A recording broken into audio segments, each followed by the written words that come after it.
ఇవాళ పైసల పంచాయతీ తప్ప వాళ్ళ ఇంట్లో ఇంకో పంచాయతీ లేదు. అందుకే ఈరోజు 150 మీటర్ల ఎత్తున ప్రాణహిత చేవెళ్ల తుమ్మిడియేటి దగ్గర ప్రాజెక్టు కట్టాలి అని మా సాగునీటి పారుదల శాఖ మంత్రి ఉత్తమ్ కుమార్ రెడ్డి గారికి ఆదేశాలు ఇవ్వడం జరిగింది. ప్రాజెక్టును అంచనా వేయడానికి నిన్న మొన్ననే టెండర్లు పిలిచినాం.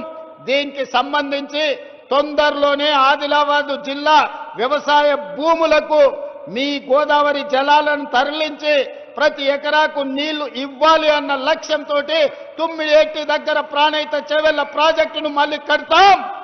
ప్రారంభోత్సవానికి పనుల ప్రారంభోత్సవానికి తిరిగి నేను వస్తా అని తెలియజేస్తున్నా.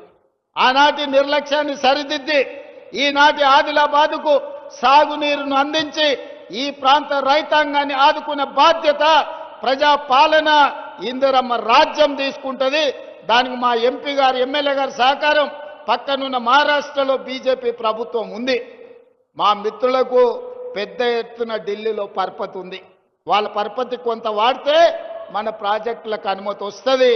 ఎంబడే పనులను ప్రారంభించుకుందాం. ఎంత ఖర్చైనా ప్రాణహిత చేవెళ్ల తుమ్మిడియేటి దగ్గర కట్టి ఆదిలాబాదు జిల్లాకు నీళ్ళు ఇచ్చే బాధ్యత మన ప్రభుత్వం తీసుకుంటుంది. అదేవిధంగా సిమెంట్ కార్పొరేషన్ ఆఫ్ ఇండియా ఆధ్వర్యంలో ఉన్న సిమెంట్ కంపెనీ మూతబడ్డది. ఈ ప్రాంతంలో అపారమైన సున్నపు గనులు ఉన్నాయి.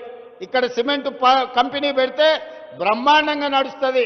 కేంద్ర ప్రభుత్వంతో మాట్లాడి తొందరలోనే ప్రైవేట్ పెట్టుబడిదారులను తీసుకొచ్చి ఇక్కడ పెద్ద ఎత్తున సిమెంట్ కంపెనీని మళ్ళీ ప్రారంభింపజేసి ఈ ప్రాంతంలో ఉండే నిరుద్యోగ యువకులకు వేలాది మందికి ఉద్యోగ ఉపాధి అవకాశాలు కల్పించి వ్యాపార కేంద్రంగా ఆదిలాబాదును తీర్చిదిద్దే బాధ్యత మన ప్రభుత్వం తీసుకుంటుంది.